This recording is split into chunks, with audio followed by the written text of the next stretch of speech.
오늘 함께 보실 말씀은 신약성경 사도행전 20장 21절의 말씀입니다.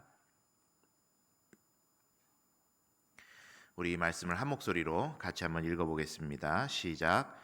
유대인과 헬라인들에게 하나님께 대한 회개와 우리 주 예수 그리스도께 대한 믿음을 증언한 것이라. 아멘.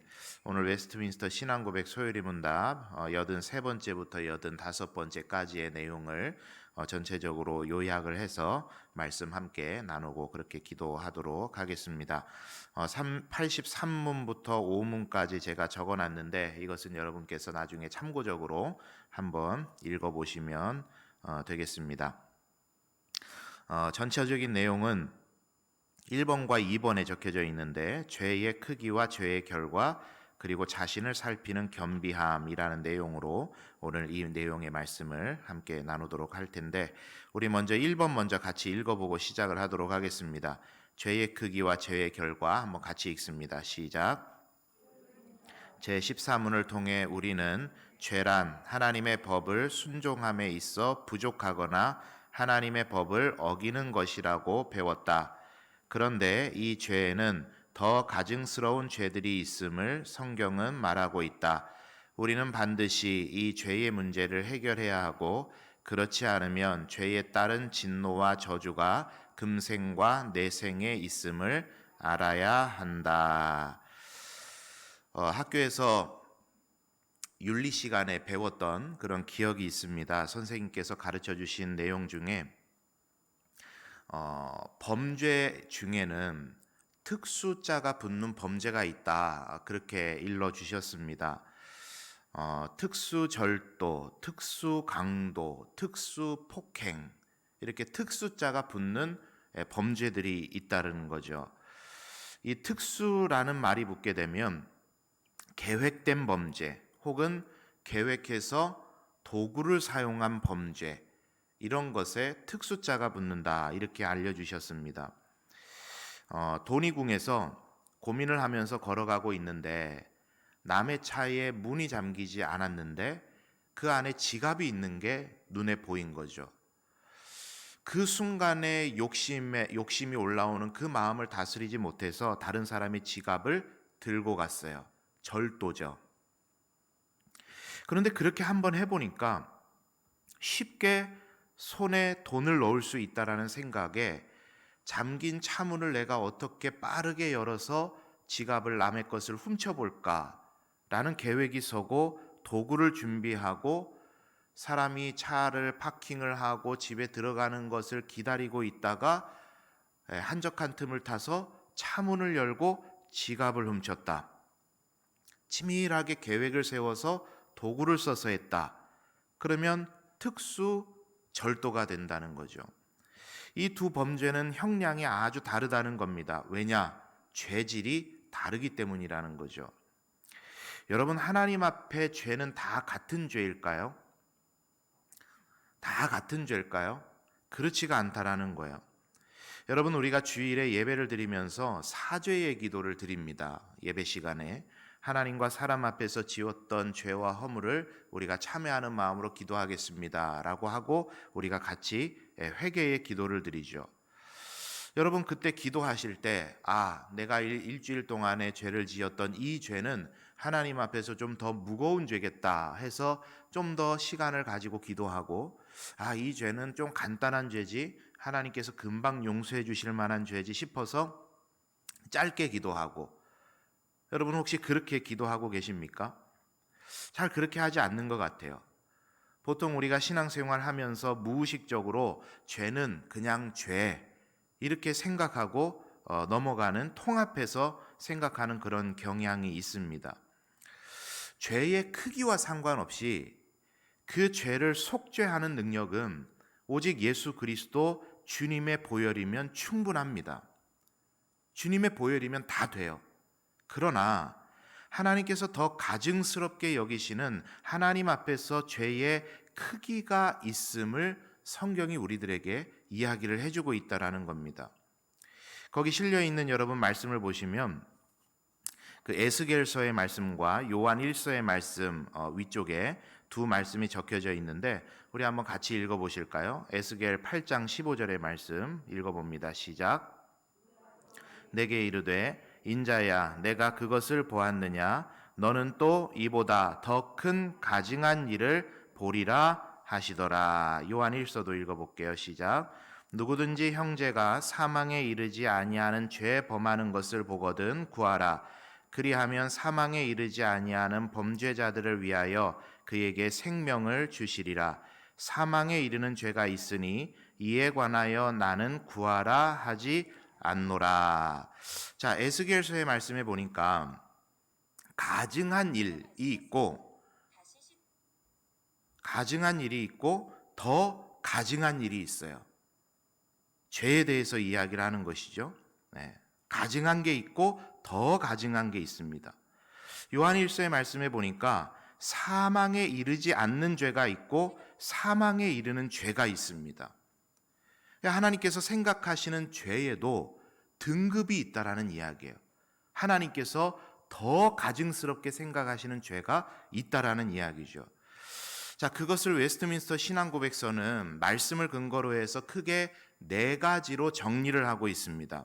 거기 보시면 1번의 내용에 4가지를 적어놨어요. 1번에서 4번까지. 그 내용 한번 같이 읽어볼까요? 시작. 1번, 가해자가 누군가. 2번, 피해자가 누군가. 3번, 질이 어떤가. 4번, 때와 장소가 어떤가. 이 4가지의 더 가증한 죄가 있다라는 겁니다. 첫째는 가해자가 누구인가, 죄를 짓는 가해자가 어떤 사람인가에 따라서 죄의 경중이 다르게 하나님 받아들이신다라는 이야기입니다. 누가복음 12장 47절에서 48절의 말씀에 보면 적어놨는데 제가 한번 읽어드릴게요. 주인의 뜻을 알고도 준비하지 아니하고 그 뜻대로 행하지 아니한 종은 많이 맞을 것이요 알지 못하고 맞을 일을 행한 종은 적게 맞으리라. 물은 많이 받은 자에게는 많이 요구할 것이요 많이 맡은 자에게는 많이 달라 할 것이니라. 자, 여러분, 이 말씀이 전하고자 하는 뜻이 분명하게 여러분 읽혀지시죠? 제가 이 말씀을 준비하면서 이 말씀을 보는데 굉장히 제 마음에 찔림이 있었어요. 또 제 직분이, 목사라는 직분이 너무 무겁게 느껴졌습니다. 이 말씀을 대하는데. 여러분, 이 말씀이 하고 있는 이야기는 그것입니다. 목사가 한 영혼을 실족하게 하는 것과 성도가 한 영혼을 실족하게 하는 것의 크기가 같을까요? 다를까요? 다르다는 이야기예요. 장로가, 안수집사가, 권사가 말로써 사람을 시험에 들게 하는 것과 지난주에 처음 교회에 와서 등록한 신자가 말로써 사람을 실족하게 하는 것과 여러분 그 크기가 같다라는 겁니까? 다르다는 겁니까? 다르다는 거예요. 그 가해자가 그 죄를 짓고 있는 사람이 누구인가에 따라서 똑같은 죄지만 경중이 달라진다라는 겁니다. 분명히 다르다는 거예요. 하나님께서 우리를 직분자로 세우실 때는 그저 현실 세계에 있는 교회를 섬기고 교회가 부흥되고 발전되도록 헌신해라, 그런 표면적인 이유도 있지만 그 직분에 따른 하나님께서는 엄청난 무게를 우리들에게 함께 주신 것입니다. 그 안에 엄청난 무게가 있는 거예요. 그리고 그 무게에 따른 요구도 더 무겁게 찾고 계신다라는 겁니다. 또 야고보서 3장 1절은 이렇게 말하죠. 내 형제들아 너희는 선생된 우리가 더 큰 심판 받을 줄 알고 선생이 많이 되지 말아라. 하나님께서 리더로 세우신 사람들에게는 더 큰 책임을 묻는다는 겁니다. 야고보서 4장 17절은 이렇게 말합니다. 그러므로 사람이 선을 행할 줄 알고도 행하지 아니하면 죄니라. 여러분, 악을 행하는 것은 죄죠. 그렇죠? 이건 동의가 되죠. 악을 행하는 건 죄입니다. 선을 행하지 않는 게 죄입니까? 선을 행하지 않는 것은 굳이 죄라고까지 할 필요는 없을 것 같아요. 그렇죠? 그런데 하나님께서 보시는 게 뭐냐면 선을 행할 줄 알고도 행하지 않는 것. 즉 무슨 말이냐? 저 사람한테 나의 도움이 지금 필요하구나. 내가 지금 이 일에 선한 일을 행해야 되는구나. 알고 있는데 하지 않는 것은 하나님께서 뭐로 여기신다는 거죠? 죄로 여기신다라는 거예요. 다윗의 간음과 일반 백성의 간음은 다른 겁니다.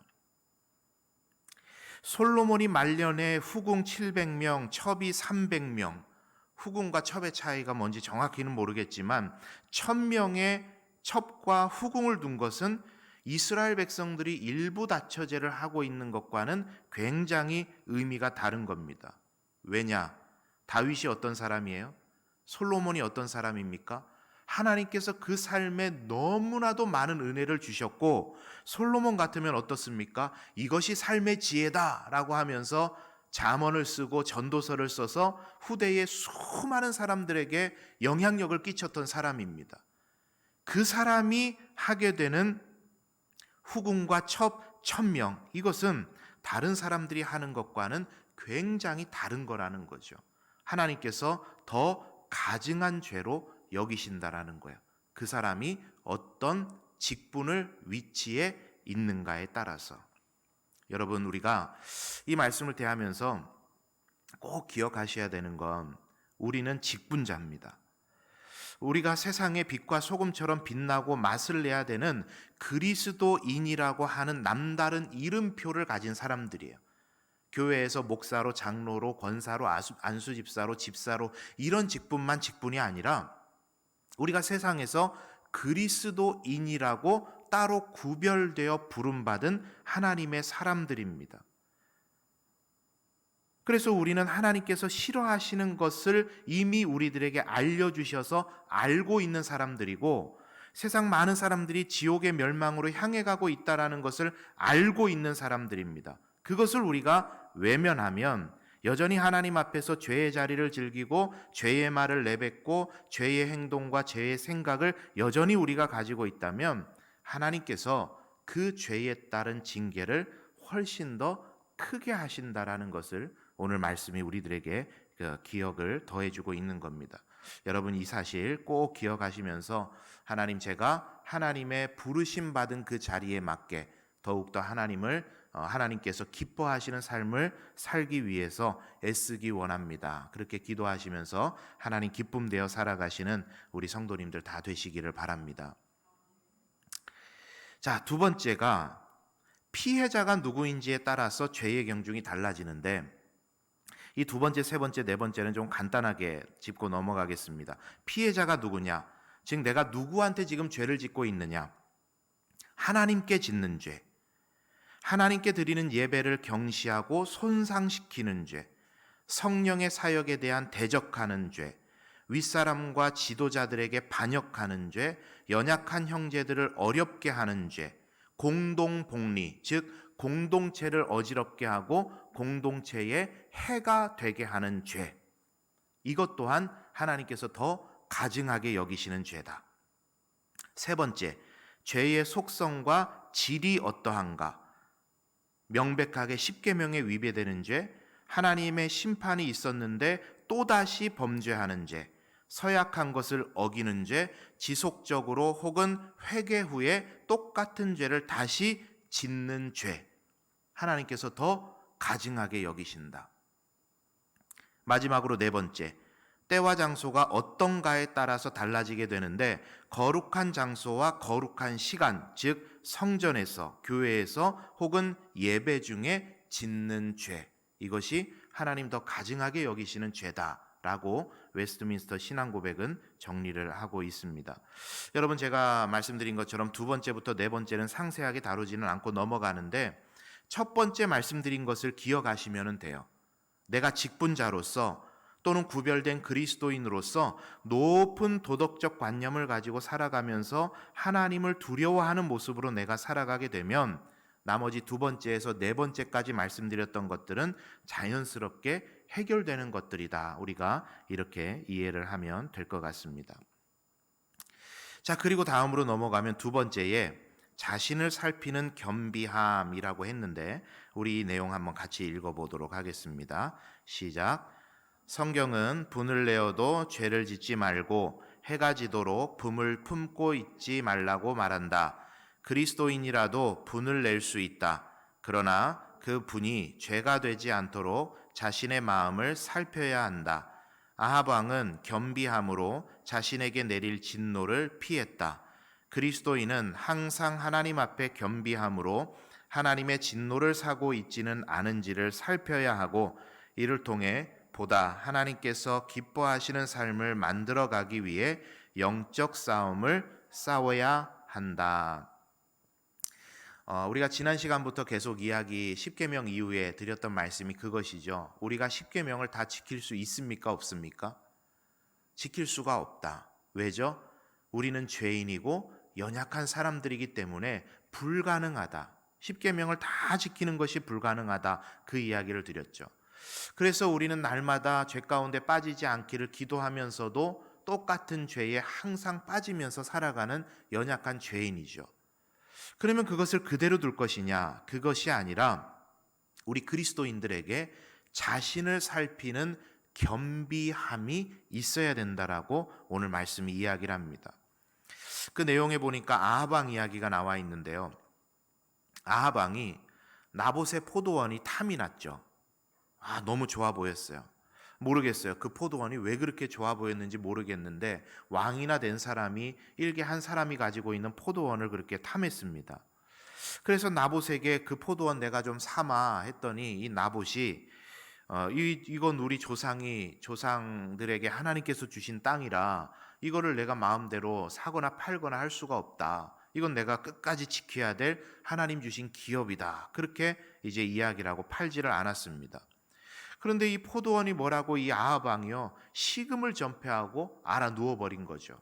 그걸 못 가져서. 그것을 본 아내였던 이세벨이 계략을 꾸며서 나봇을 죽이고 그 포도원을 차지하게 됩니다. 여러분 이 장면이요 아까 말씀드렸던 하나님께서 더 가증하게 여기시는 죄에 해당되는 경우예요. 왕의 직분으로서 일반 서민의 땅을 빼앗은 겁니다. 권력형 범죄예요. 그 피해가 일반 소시민이에요. 계략을 짰어요. 거짓 증언을 했습니다. 거짓 증인들을 막 세워가지고 했어요. 가증하고 또 가증한 죄를 그가 지은 겁니다. 그래서 하나님께서 그를 징계하시는데 내가 내게 재앙을 내려서 너희 가문을 싹 쓸어버리겠고 이세벨 저 악한 여인은 개들의 먹이가 될 거다. 그렇게 하나님께서 이제 진노하시면서 징벌을 선포하셨단 말이죠. 그런데 여러분 그때 아합 왕이 열왕기상 21장 27절에 보면 이런 말씀이 있습니다. 아합이 이 모든 말씀을 들을 때에 그의 옷을 찢고 굵은 배로 몸을 동이고 금식하고 굵은 배에 누우며 또 풀이 죽어 다니더라. 이런 말씀이 있어요. 하나님 앞에서 자신의 죄를 한번 들여다봤더니 너무 형편없고 하나님을 실망시켜드린 것이 한없이 죄송하고 기대에 부응하지 못한 자신이 너무나도 초라한 거예요. 그래서 옷을 찢고 배의 옷을 입고 하나님 앞에서 통곡하면서 그 앞에 서자 하나님께서 이렇게 말씀을 하십니다. 그가 내 앞에 겸비함으로 재앙을 그의 시대에 내리지 않고 그 아들 시대에 내리겠다. 이렇게 하나님께서 뜻을 바꾸셨어요. 여러분 이 말씀에서 우리가 회개의 자리로 하나님 앞에 회개의 자리로 나아갈 때에 단계를 하나 보게 되는데 여러분 아합 왕은요 회개하지 않았습니다. 회개하지는 않았어요. 만약 아합이 회개를 하고 하나님께로 온전히 그 삶을 돌이켰다면 하나님은 그의 죄를 사하시고 다시금 그 아합 왕에게 기회를 주셨을지 모르겠어요. 그런데 아합은 회개하지 않았습니다. 회개하지 않고 뭘 했느냐? 겸비했다고 성경이 기록을 하는 거예요. 즉 무슨 말이냐? 내가 잘못했구나. 내가 잘못했구나를 아는 것만으로도 하나님께서 그 가증한 죄의 값을 감해 주셨어요. 아, 내가 하나님 앞에 잘못했구나. 그 아는 것만으로도 그 죄의 값을 감해 주셨어요. 줄여 주셨습니다. 여러분, 이게 굉장히 놀라운 사실입니다. 왜 하나님 그러셨을까요? 왜 그 가증한 죄의 값을 하나님 일정 부분을 탕감해 주셨을까요? 하나님은 우리가 회개하는 것을 너무나도 기뻐하시기 때문이에요. 그래서 하나님께서는 어떻게 해서든지 우리가 회개하는 데까지 이르도록 우리를 이끌어가기 위해서 아합 왕이 회개하지 않았지만 그저 자신의 죄를 뉘우치고 하나님 앞에 아, 제가 죄를 지었습니다 라고 하는 겸비함 하나만으로도 그에게서 일정 부분의 죄를 가증한 죄의 값을 감해 주셨던 겁니다. 왜요? 회개까지 이르게 하시기 위해서. 그러나 아합은 거기서 끝났어요. 회개하는 데까지, 돌이키는 데까지는 이르지를 못했어요. 그래서 아들 때에 완전히 멸망당하게 되죠. 여러분, 종합해서 표현을 해본다면 겸비함이라는 것은 우리가 끊임없이 하나님 앞에서 가증한 죄에 빠지지 않도록 깨어 기도하면서 영적 싸움을 싸워 나가는 것, 이게 겸비함이라 표현할 수 있고 하나님께서 우리들에게 이 겸비함을 원하시는 겁니다. 써 있는 것처럼 그리스도인이라고 여러분 한들 화가 나는 거 어떻게 합니까? 여러분, 저는 화 한 번도 안 내고 살까요? 그렇지 않아요. 여러분들 대단하신 장로님들, 권사님들, 집사님들이시라서 화 한 번도 안 내십니까? 화가 나는데 어떡해요? 마음에서 올라오는데. 예. 하나님은 우리를 로봇으로 지으신 건 아니잖아요. 희노애락은 하나님 주신 자연스러운 감정입니다. 자, 그런데 화가 나지만 우리가 겸비함으로 그 화가 죄로 이어지지 않도록 영적 싸움을 싸워가야 되는 거예요. 그게 겸비함입니다. 자주 말씀을 드리잖아요. 사람이 욕심 없이 어떻게 삽니까? 욕심을 내야 목회도 잘하고, 욕심을 내야 공부도 잘하고, 욕심을 내야 사업도 잘하는 거죠. 그런데 말씀드린 것처럼 그 야고보서에 욕심이 잉태한 즉 죄를 낳고 할 때 그 욕심이라고 번역되는 단어가 정확하게 번역하면 탐욕이라는 단어가 조금 더 정확합니다. 욕심은 뭐고 탐욕은 뭐예요? 욕심은 자연스럽게 하나님께서 모든 일을 행할 그런 힘을 주신 게 욕심입니다. 그런데 그 욕심이 선을 넘으면 탐욕이 되죠. 그리고 그 탐욕이 죄를 낳고 죄가 사망을 낳는 것입니다. 그래서 우리의 욕심이 선을 넘지 않도록 성령님의 도우심을 구하면서 계속해서 영적 싸움을 싸워가는 것, 그게 겸비함입니다. 하나님 그 겸비함을 우리들에게 계속해서 요구하시는 겁니다. 여러분, 이 겸비함은 우리의 신앙생활에 너무나도 필요한 부분입니다. 나의 연약함이 죄가 되지 않도록, 나의 부족함이 하나님의 진노를 사지 않도록 끊임없이 성령님의 도우심을 구하면서 겸손하게 하나님 앞에 엎드리는 것, 이런 겸비함이 우리들에게 필요함을 알고 계속해서 구하면서 나아갈 때 하나님께서 기뻐하시는 삶을 우리가 살게 될 줄 믿습니다. 여러분, 말씀을 한번 정리해 보겠습니다. 우리는 연약합니다. 죄를 안 지을 수 없는 우리는 죄인입니다.